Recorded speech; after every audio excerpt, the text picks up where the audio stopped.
Hello and welcome to Drive It, the Motor Magazine. Today's topics: piloted driving in an Audi A8 with traffic jam assistant, the spacious Kia Optima plug-in hybrid,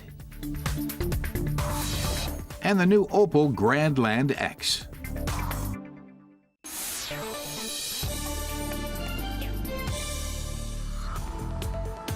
The purchase of German carmaker Opel by the French PSA Group was completed in August, and in September a new Opel premiered, the Grandland X. It's based on the Peugeot 3008.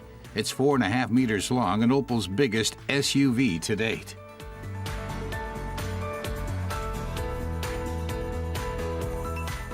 Contester Andre Zimmermann laments the small choice of engines for the Grandland X. Just one diesel and one gasoline-powered engine, and that's the one he's driving, a 1.2-liter three-cylinder. Of course, you have to wonder, is that really enough for a compact SUV? The answer is, in principle, yes, though of course, a bit more power would be welcome. Opel will probably introduce a bigger engine next year, along with a plug-in hybrid version. Genauso wie die Plug-in-Hybrid-Version des Grandland X. The current engine is the same as in the Peugeot 3008, which, like the Grandland X, only has front-wheel drive. As to acceleration, it takes 11.1 seconds to go from 0 to 100 kilometers an hour, so you can keep up with traffic. For a compact SUV, fuel consumption is very good, 5.4 liters per 100 kilometers. This car Andre's testing lists for just under 34,000 euros in Germany. Under the surface, much of the Grandland X is actually a Peugeot 3008, but the Grandland X is definitely not just a Peugeot clone. It proudly embodies Opel's distinct design language. Opel describes its design philosophy as sculptural artistry meets German precision. The double row of LED daytime running lights, for instance. Or the way the roof is set off from the lower body, appearing to rest lightly on the forward-leaning C-pillar. The tailgate is made of plastic to reduce weight. The interior also embodies Opel's design criteria: sculptural forms plus quality components plus precision workmanship. Opel has long been considered a low-end brand. The company aims to change that, and fast. The front seats are ergonomically designed and especially back-friendly. The front and back seats are heated. There is also a 220-volt outlet in the rear. On a long trip, people tend to produce a lot of trash. The question is where to put it. The standard answer is a trash bag, but where should you put it so it doesn't fly around in the car? Opel came up with a smart solution. In the glove compartment, there is a hook, and it can support up to 2 kilograms. So, loop a handle of the rubbish bag over the hook. Close the glove compartment, and the bag stays put. You open the trunk by wiggling your foot underneath it. Trunks with a 2-level floor can be a good thing. The upper level is not such a big reach down from the loading lip. But if you want to lift something down to the cargo bed, it can get tricky. You usually have to hold up the upper level and only have one hand free. Opel has solved that problem. You can click the upper floor in place, and if your suitcase is heavy, you can slide it over this sturdy, unpainted plastic panel without worrying about scratching it.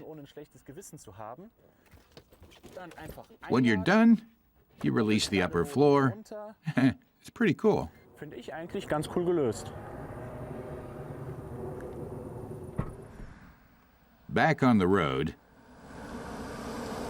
the suspension is very comfortable. Of course, in a curve, you feel that the center of gravity is relatively high and that the suspension is quite squishy, so the car tends to roll a little. But Andre doesn't think that is a major issue for the Grandland X. You never feel like you're losing traction when you take a curve at high speed. Opel is aiming to upgrade its model range. Synergies within the PSA group mean Opel does not have to bear all the costs of developing new models. and that enhances profitability. Nonetheless, in the Grandland X, the design, the suspension, and the steering, though based on Peugeot, have all been thoroughly reworked. Natürlich ist es schade, dass der Of course, it is a pity that the Grandland X is not a real Opel and that the range of parts and platforms available for new models is limited because of the cooperation with Peugeot. Still, Andre can't really find anything much to criticize in the Grandland X, so he can definitely recommend it. Und deswegen ist er für mich definitiv eine Empfehlung.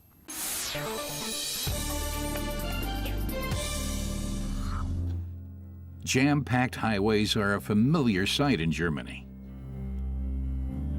Car tester Mattes Kurat knows when we see a traffic jam coming up, most of us think, damn, now it's going to take longer. I just want to go home.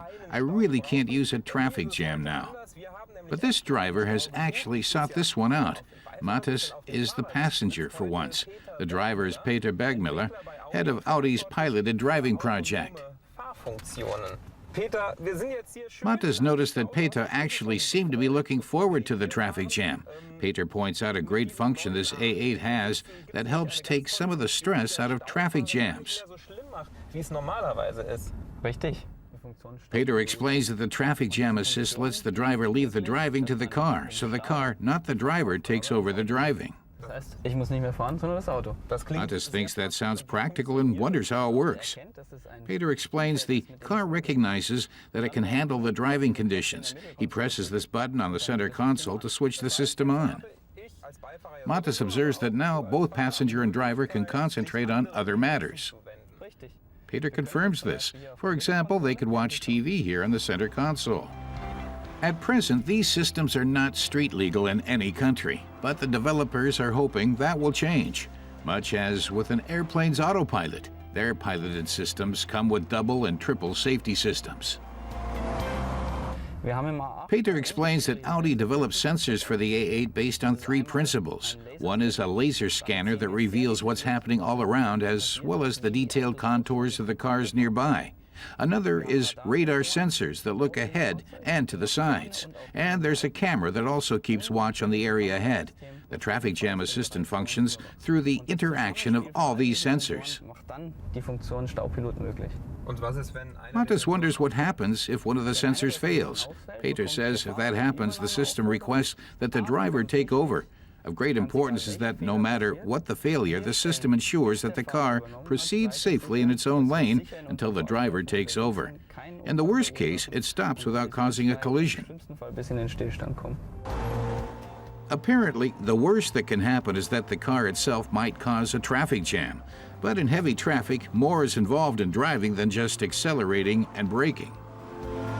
Mattes points out that now they're stuck in slow-moving traffic. An accident may have occurred somewhere ahead, so he'll have to make sure the ambulances have room to get through between the cars. Will the system do that too? Peter confirms it will. The car recognizes its lane and automatically moves out of the emergency corridor. For example, their car is in the left lane, so it pulls to the left edge in case the emergency vehicles need to pass on the right. Mattes describes Audi's traffic jam assistant as very convenient and easy to operate, just as he'd imagined using an autopilot ought to be. But he still hopes the traffic jam will break up soon. He has to get to the airship hangar in Mülheim. Could Peter take him there? Peter obliges. No problem. Once inside a car, people generally see only what's happening close by. To get the bigger picture regarding a traffic jam, you have to take to the air. Here, the advantage of an airship is that it doesn't fly very fast. In the airship with Mattes is Professor Michael Schreckenberg, a physicist who researches traffic jams. He's at a university in one of the most congested regions of Germany, the Essen-Duisburg area. The Ruhr Valley has lots of traffic anyway. He asked Professor Schreckenberg how a traffic jam like the one below comes about. He doesn't see any accidents. Professor Schreckenberg explains that 60 to 70% of all traffic jams are caused purely by congestion, which means too many vehicles using the same road in the same direction at the same time. Roads have a limited capacity. Mattes asks if the traffic jam assistant Audi's developed for the new A8 will prevent traffic jams, or will it simply help the driver who's already stuck in one? Professor Schreckenberg thinks the traffic jam assistant will help to harmonize traffic. He believes technology is better able than people to adapt to conditions in heavy traffic. So it will hit the brakes and hit the gas as little as possible. It goes with the flow, and it has far better reaction times. That makes the ride more relaxing for the driver, and it's better for the other cars. The more vehicles are equipped like that, the less often these waves of traffic jams will occur. Von diesen Fahrzeugen wir haben, desto weniger werden wir dann diese Stauwellen sehen. Back down to earth and the present. If worst comes to worst, can we really entrust our lives to control systems and sensors? Let's put it to the test. Mattes is in the driver's seat. Another car is straight ahead. What should he do? Peter suggests that he turn on the adaptive cruise control. They'll start off behind another car. Then he can switch on the traffic jam assist. At around 55 kilometers per hour, the system messages the driver to take control. Peter tells Mattes to do nothing and see what happens. Mattes starts off, switches on the traffic jam assistant, and does nothing more. Peter confirms that the system is asking the driver to take control. Now, Mattes wonders if he shouldn't do something. He doesn't want to rear-end the car ahead, but then it's not slowing down. He can feel the braking in his seatbelt. And now they've come safely to a stop. Mattes is impressed that the technology is so advanced. All we need now is for the authorities to legalize it for use on public roads. It's been ready for some time now.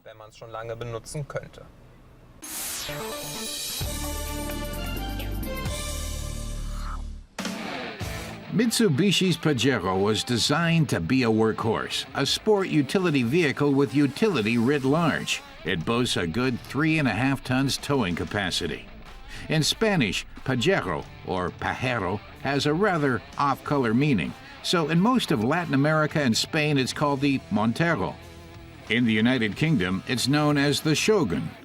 Whatever the name, it's big, powerful, robust, and very straightforward.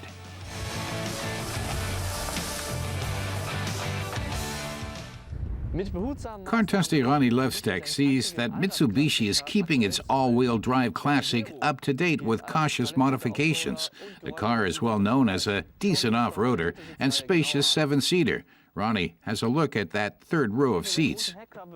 Behind the large tailgate, he expects to find plenty of trunk space, but it takes him a bit of work to fold the third row of seats up.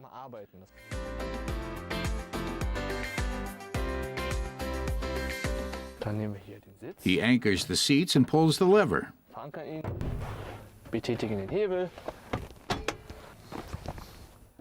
Folds up the seats and puts the headrests in place.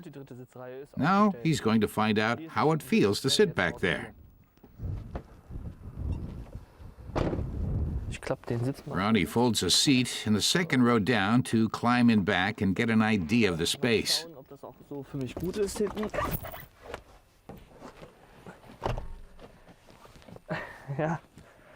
He doesn't seem to have any room for his knees at all. He has to wedge them in tight against the seats in front. He's got enough headroom, but the third row of seats wouldn't be all that comfortable on long trips. The SUV weighs about 2.4 tons. It's powered by a hefty 4-cylinder turbocharged diesel with 3.2 liters of displacement. It puts out 140 kilowatts and achieves a maximum torque of 441 newton meters. It can reach a top speed of 180 kilometers per hour.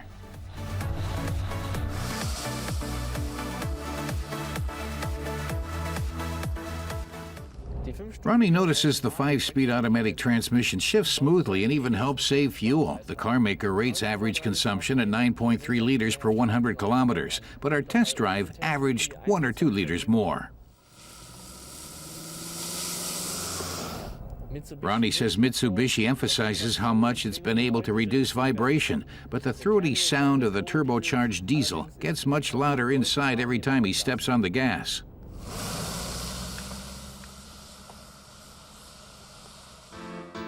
The boxy off-roader has little to nothing to do with lifestyle statements. The 4th generation, built since 2007, still looks like it just came off the farm and has no time for joyriding.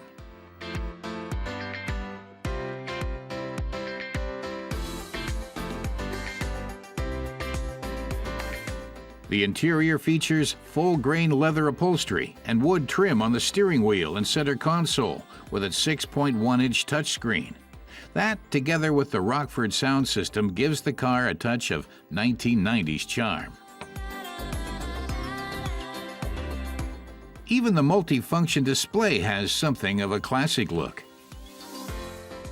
To Ronnie, a Mitsubishi Pajero in town comes across like a farmer at a ballet. But in the country, it's just the right size. And in fact, 91% of its buyers order it with a trailer hitch.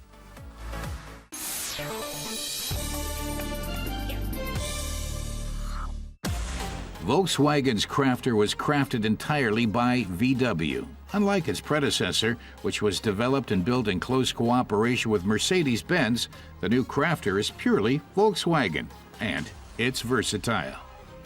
The Crafter is available as a panel van or with a loading bed.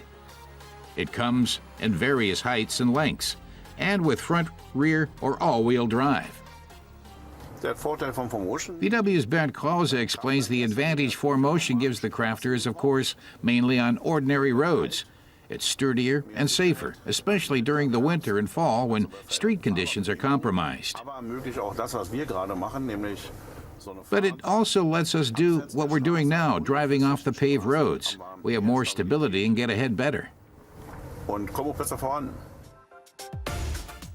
The 4 basic models are panel van, minibus, double, and chassis cab, all in 3 different heights and lengths. The cargo space can reach up to 2.19 meters high and 4.85 meters long for a maximum volume of 18 cubic meters 40. As an example, Bernd has stowed this wooden box snugly. He put in a Euro pallet at the front wall of the cargo space. Then he lifted the box in with a forklift. It's fairly lightweight, only 40 kilograms.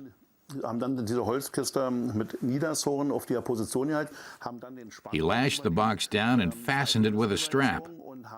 Then placed 2 rods in the front and back to make sure it stays in place.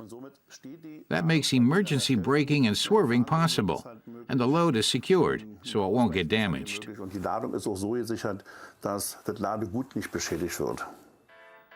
The Crafter is not one single vehicle, but an entire family.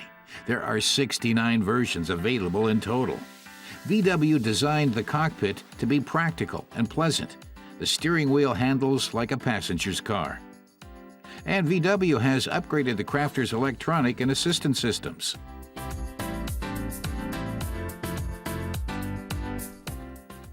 New features include electromechanical power steering, obstacle monitoring system, and a trailer assist.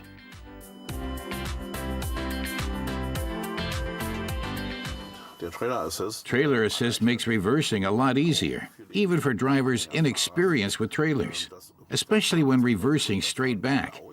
It's an assistance system, meaning it's not autonomous. It doesn't steer itself, but it does make things much simpler. You basically steer with this joystick, the way you'd ordinarily adjust the mirrors. The driver determines the direction, and the vehicle does the rest. The electronics work much quicker, so it requires a lot less steering when reversing straight back. And the mechanics take over and guide the vehicle in the right direction. Now, the trailer's actually pulling the van backwards. For loading even heavier cargo, the Crafter's rear axle can now be equipped with dual wheels. Its purpose is simply to make the axle shorter so the vehicle can carry heavier loads, making it more efficient. As a simple comparison is, a short broomstick is harder to break than a long one, so a short axle can withstand more pressure.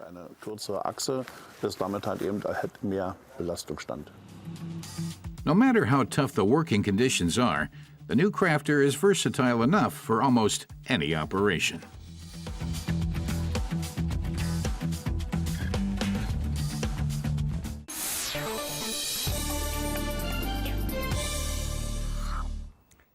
Hello, my name is Schaefer. I need a limousine with a chauffeur right now for the rest of the day. There's none available? Okay. What are my options? A chauffeur with a rental car? Fine. I don't really have a choice. I'll take it. Great. Thanks. Goodbye. Is this really what Emmanuel had in mind when he called for a limo? He probably wanted a big Mercedes S-Class, an Audi A8, or a BMW 7 Series. But a Kia Optima sedan? Well, this is a nice alternative. Hello. Hello, Mr. Schaefer. What do you have here? It is a Kia Optima. It's not what I usually drive, but I'm always up for a surprise. We're testing the Optima's plug-in hybrid version. It has an electric motor and a 2-liter gasoline direct injection engine with a system performance of 151 kilowatts. It can accelerate to 100 kilometers an hour in 9.4 seconds. Fuel consumption is 1.6 liters per 100 kilometers.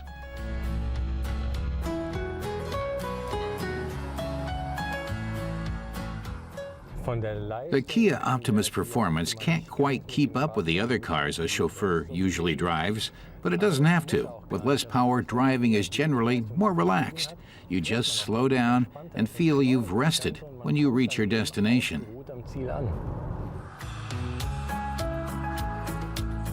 The Optima has a distinctive appearance. In the front, it has an active radiator grille that only opens when necessary.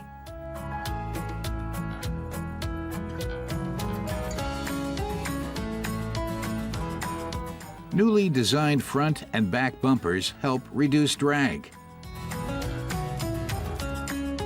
Kia now offers 2 plug-in hybrids, the Niro and the Optima. The batteries charge at a regular power outlet. In purely electric mode, the range is 54 kilometers.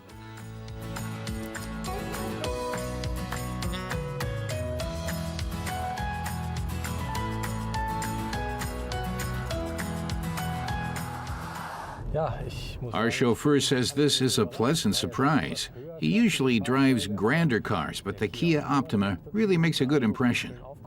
It's well designed and very high quality. He can definitely recommend it.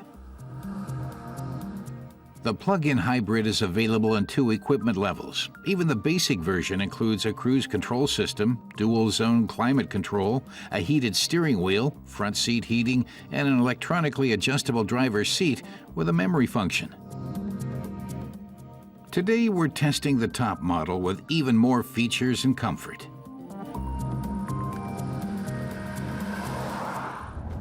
Our backseat guest says back here you have everything you need: heat seating, a USB plug to charge your phone, and plenty of space.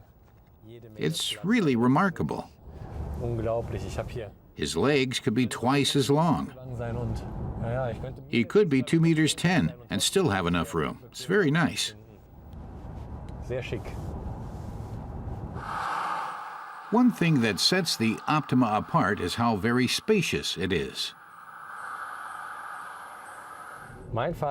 All things considered, the Kia Optima definitely has what it takes to be a limousine a chauffeur might drive. It can rival luxury class cars, even if it does lack some small features. And the quality of the materials is not on a par with that of other cars, but then it does cost a lot less. In Germany, the Optima plug-in hybrid lists at 37,500 euros. That's after subtracting the 3,000 euro subsidy for eco-friendly electric and hybrid cars. At first, he was a bit skeptical when they offered him this alternative, but he's convinced the Kia Optima is a good alternative. It has performed very well and looks good. The interior is incredibly roomy, and as a hybrid, it is even doing a little to protect the environment. What more could you want?